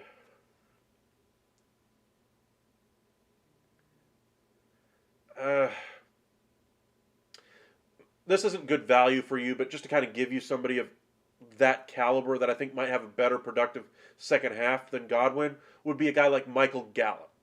Maybe you could get somebody who's selling low on Jerry Jeudy if Jeudy gets traded. Maybe you get somebody who's tired of the Broncos offense and is willing to give you Cortland Sutton for him. Those pieces might be a little bit more valuable, and I'm not saying either of them are home runs over Godwin. I think they're both still but I think they have a better chance to be better than Godwin has a chance to be better than them, if that makes sense. Kieran Williams have any value? Not yet. Should I wait to trade Henry after this week, as he has a matchup against the Texans, currently highest projected back? I think even if you were agreed to the trade, say tomorrow, I don't think you'd be able to get a trade agreed to tonight. But say you get the trade agreed to tonight or tomorrow even. I don't think the trade would go through until after this week of games. So I think you're still okay. But yes, I would wait until after the Texans game, preferably. But I think you're still okay because it takes, 3 days for the trade to go through? And then Sunday's already here, so the move can't process until after the week's games have completely finished. So that's why you'd make the move. Or that's why even agreeing to the trade tomorrow or Friday, you'd still be fine. Depending on your league and how it works, though. But thank you guys for subscribing. Just noticed a few more of you subscribed. Really appreciate that. Thank you so much. As I mentioned, we've released 5 videos on Monday. We've released 7 videos today. We'll do 7 more tomorrow, and then we got 9 the next couple of days. We cover the NFL, NBA, NHL, and the MLB. All 4 major sports are going on right now. We will have a long live for you guys on Tuesday next week, starting at 8 a.m., covering all of the trade deadline for you guys, all the way up until the trade deadline and about an hour or two after it. Appreciate it, Kenson. Thank you for subscribing. Really does help. You have no idea how much it helps, so thank you so much. But as far as the rest of the schedule, as I mentioned, we'll be covering Game 2, doing a live chat with you guys here on YouTube during Game 2. We'll start early, about an hour before game. So if you guys are fans of Houston, fans of the Phillies, fans of Major League Baseball in general, fans of the World Series, join us on Sunday at about 6 o'clock for that. So thank you guys for joining us. So let's kind of roll through the rest of the NFL. We touched on the Saints. Let's go ahead and go on to the Tampa Bay Buccaneers. I don't expect them to be sellers, but as I mentioned, they have a lot of pieces that could be improved upon. So we could see some movement going out just to kind of create roster space available. Maybe if they do bring in a guy like Rex Burkhead, low cost, maybe a 7th round pick for a guy like Rex Burkhead at that spot, maybe they could move out a guy like Keyshawn Vaughn, something like that. Who's your top 3 wide receivers the rest of the season? Pretty much the same 3 that I had coming into the season, I believe. I mean, Diggs has entered the conversation as a possible number 1, though. Davante Adams has also entered the conversation as a number 1. Tyreek Hill, just from a pure yardage perspective, the touchdowns will start coming, but he's on pace to shatter Calvin Johnson's single-season yardage record. That could be another guy for the rest of the season. But top 3 wide receivers, I think the Rams figure it out on offense, so I still think Cooper Kupp is up there. I think the bye week is going to help the Vikings. He's going to be a number 1 the rest of the way. And Jamar Chase is just on another world. We saw the Bengals finally figure it out. I still think those are the top 3 receivers. Now, if you're saying take those 3 out, who could enter that group? Stephon Diggs has been there so far this season. He's been fantastic. Davante Adams, he's been a beast. But the question is volume. He only had 3 catches anyway for 124 yards. And a touchdown, I believe, a week or 2 weeks ago. I can't remember which. But the question for him the rest of the way is going to be target share. Jacobs has been running the ball very well. That Raiders team is going to get a little worse as they're going to be sellers here at the deadline. Do the moves that they make cause them for Davante Adams to have a poor second half? Possibly. And of course, Tyreek Hill. But Jalen Waddle is there, and I think we'll eat some of those catches up from Tyreek Hill. But I still think it's the top 3. But as I mentioned, the Buccaneers could make a lot of moves at the deadline here. I think interior offensive line is their primary focus, and maybe a pass-catching back that Tom Brady's worked with in the past as well. Isaiah Wynn is an option for interior offensive line. Detroit Lions, any of their interior offensive linemen could be an option for them as well. The running back I mentioned was Rex Burkhead, but there's other running backs that are out there. Maybe they go for a guy like Cam Akers. Do I think the Rams will give him to him? No, but there's a lot of running backs out there that you could go to. Moving on to the NFC West. We already touched on the Arizona Cardinals and their chance to trade out A.J. Green. They brought in Robbie Anderson already. They have a good wide receiver room already. They could make the move, a 1-for-1 wide receiver type of move. Amari Rodgers going the other way from Green Bay, something like that. But A.J. Green sounds like he could be on the way out in Arizona. Maybe they get a late round pick and a guy like Amari Rodgers for him. It'd be interesting because I believe the Packers gave up a 3rd round pick for Amari Rodgers. It is his rookie year, but I think the The struggles he's had connecting with Aaron Rodgers already are enough to go ahead and ship him out because Aaron Rodgers isn't going to trust him ever. Count on it. Book it. Money.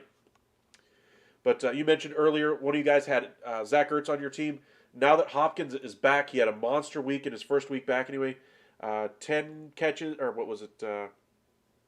10 catches, 12 catches, something like that. He had a fantastic first game back anyway with the Cardinals.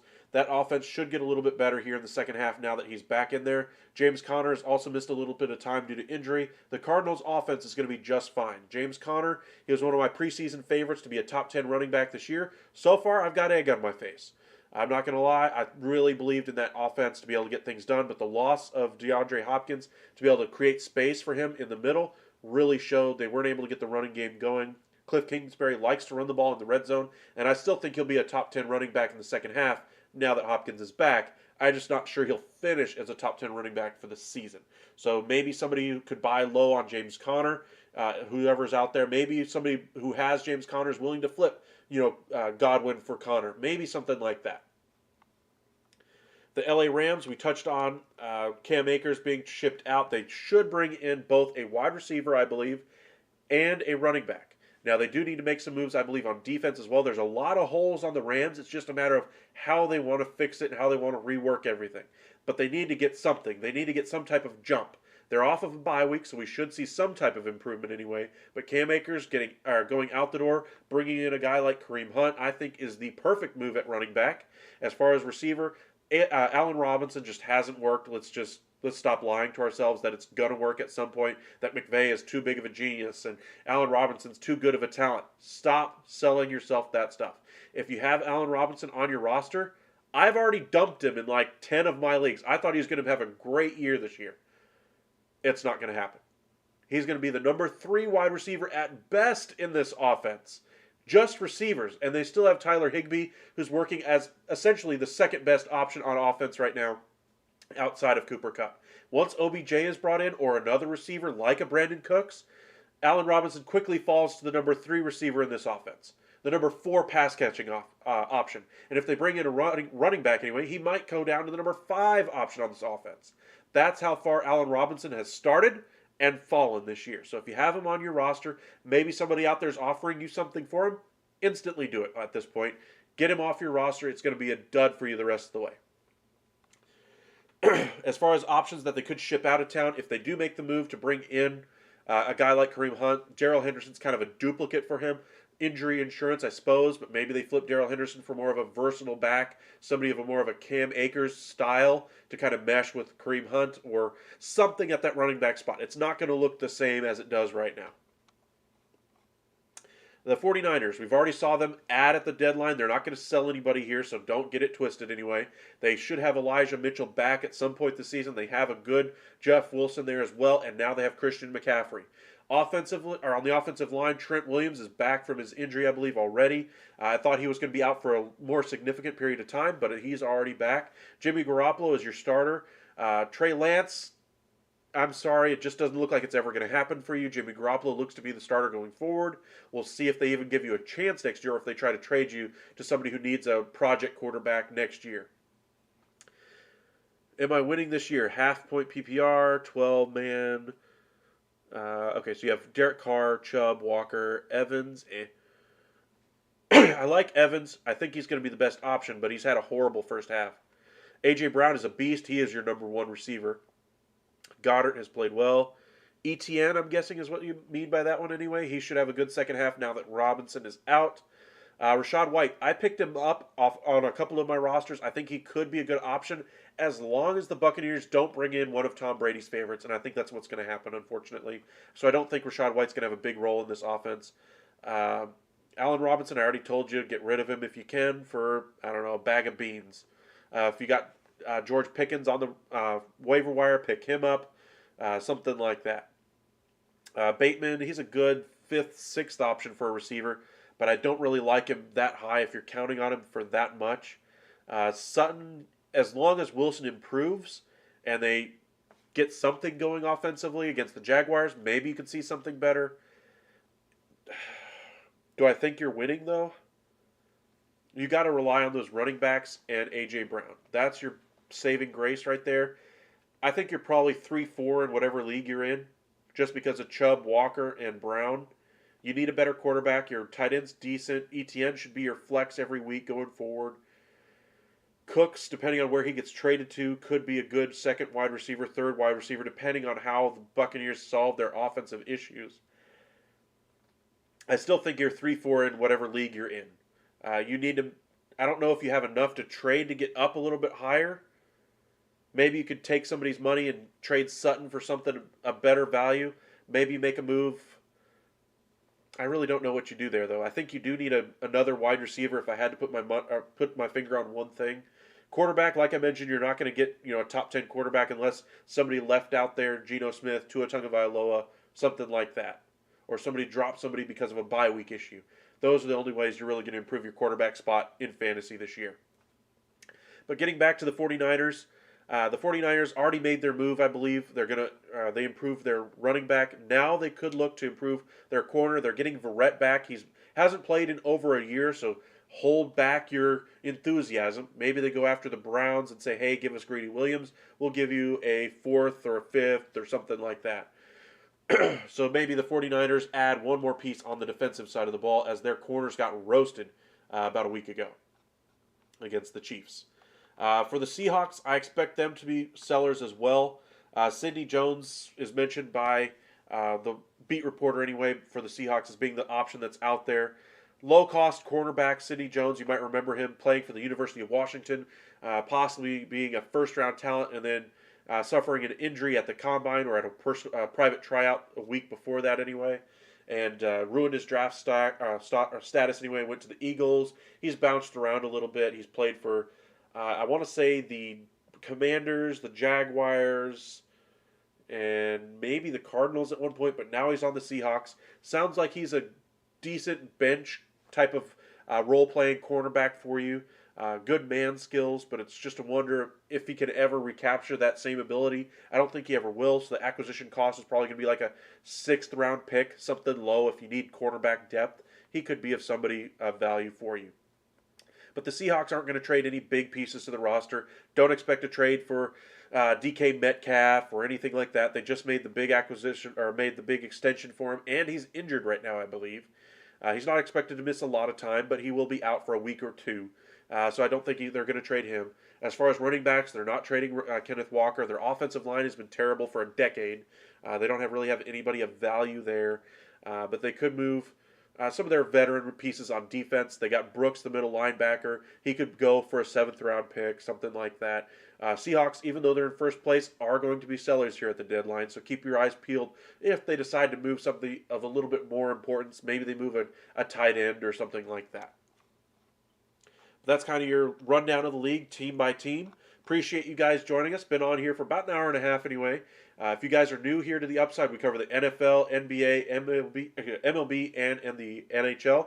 On Saturday, we'll be covering Game 2 of the World Series. Make sure you join us here, 6 o'clock. We'll be starting our live for you guys then. Feel free to join us, talk some smack, whatever you want to do. It'll be Astros versus Phillies Game 2, 6 o'clock here. We'll be starting our live stream on YouTube. Game starts at, I believe, 7, so we'll be going probably up until 11 is when I guess the game will probably be over unless they go to extras. And again, on Tuesday, we will have a live for you guys all day long during the trade deadline. We'll start 8 a.m., so make sure you subscribe. Follow us here on YouTube. Subscribe or follow us on Twitter as well at UpsideSN. That way you know when we do post other videos. As I mentioned today, I had one post while we were doing this live here. I got some scheduled for you guys tomorrow, so make sure you guys subscribe to us here on YouTube. You guys will be kept up to date with all of the news from around the NFL, MLB, NBA, and the NHL. All 4 sports leagues are going on right now. Sorry, March Madness. That is not the best time of the year for sports. It's right now in late October, early November, where all 4 leagues are going right now. Now, my favorite thing of all of these sports, besides the actual game, is all the transactions, that kind of thing. That's why I decided to call this Upside Sports Network, because I want to focus on the next step in sports. So, for instance, trade deadlines are big for us here at the Upside. We want to know what's going to happen, the moves that are going to be made. For those of you who have joined us back when we were did the MLB trade deadline day, 200 of you guys subscribed to us on that day alone.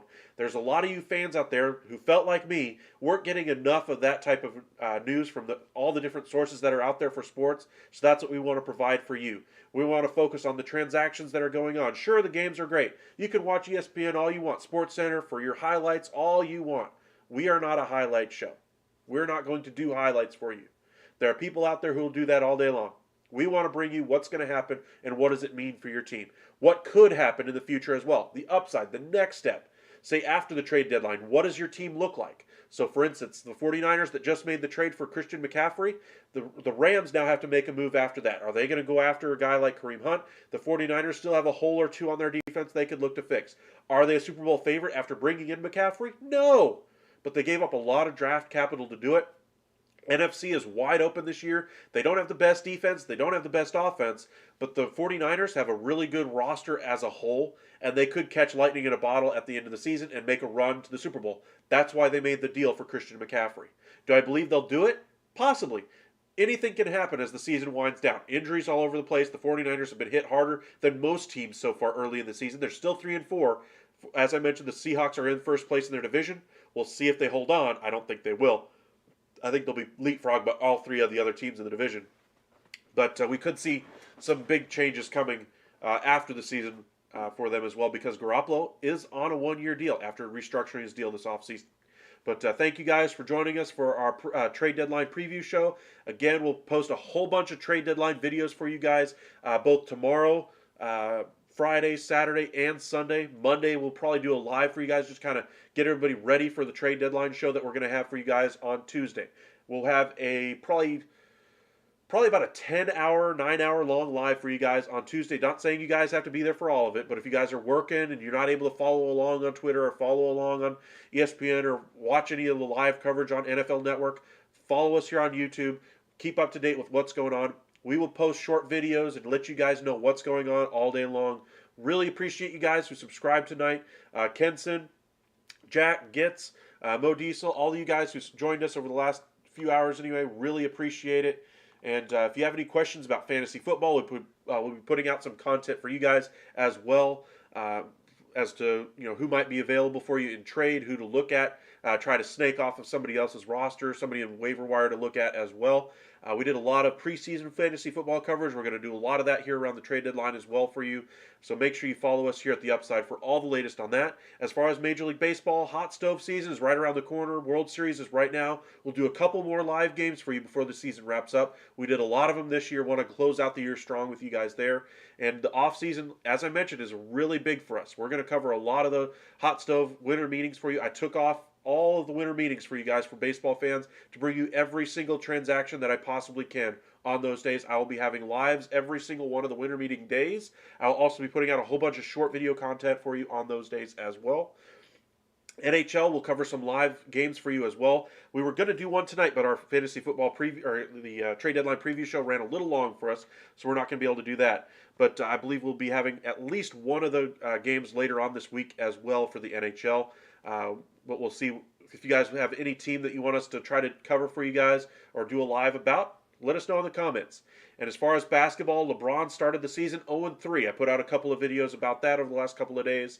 A few of you guys have watched it already. I put out a lot of content, so I know it's a lot of sports news to keep up with. But sounds like they're going to hold out Russell Westbrook due to a hamstring issue. Sounds like they might be taking the advice of sending Russell Wilson home and seeing if they can finally work out a trade for him. But the Lakers look like they're in full rebuild mode if they are unable to get the ship corrected. Maybe they even move a guy like LeBron and just fully reset this thing if they're unable to get on the right path. Teams that are going well so far. The New Orleans Pelicans surprisingly have played well. The Portland Trailblazers, I didn't think they made the right move getting Anthony Simons for that big contract they gave him. They played really well. The move for Rudy Gobert has had mixed reviews so far, up and down results. But the more they get familiar with each other, more rotations are solved. They should be a lot better. They are going to need a scoring option off the bench in Minnesota. For the Boston Celtics, the head coach, of course, is suspended for a year by the team because of actions he took with another member of the franchise anyway. I'll let you guys look at other news sources for that. Don't need to delve into that. But for the upside for them, They have a very good roster. The acquisition of Malcolm Brogdon's worked like a charm for them. I thought any number of teams should have gone out for him. In fact, I thought Malcolm Brogdon, I thought, should have been a member of the Dallas Mavericks when he originally signed with the Indiana Pacers when he was with the Milwaukee Bucks anyway. The opportunity to bring him in after Jalen Brunson basically let it be known he was going to go to New York and then not make the move for him, even though it would have cost you a 2025 first-round pick. I think the Mavericks really missed the boat. They need a third ball handler on that roster like nobody's business. Luka can only do so much. But thank you guys so much for joining us. As I mentioned, we cover all of the sports here, not just the NFL, not just the NBA, not just Major League Baseball. We also cover hockey. Make sure you subscribe to us. Thank you guys for joining us. Appreciate it, and we'll see you guys probably tomorrow night. We'll do a live for you guys, probably a hockey game tomorrow night. Watch a little bit of Thursday night football with you guys as well. And make sure you guys keep your eyes peeled on that Broncos-Jaguars game, because that might be the final game for Nathaniel Hackett as a head coach. Might be the final game for Jerry Jeudy and Bradley Cooper in a Bronco uniform. Trade deadline is going to be big this week, so make sure you subscribe and keep up to date on all the news with us here at The Upside. Follow us on Twitter at UpsideSN, and we'll see you guys later. Thank you guys for joining us.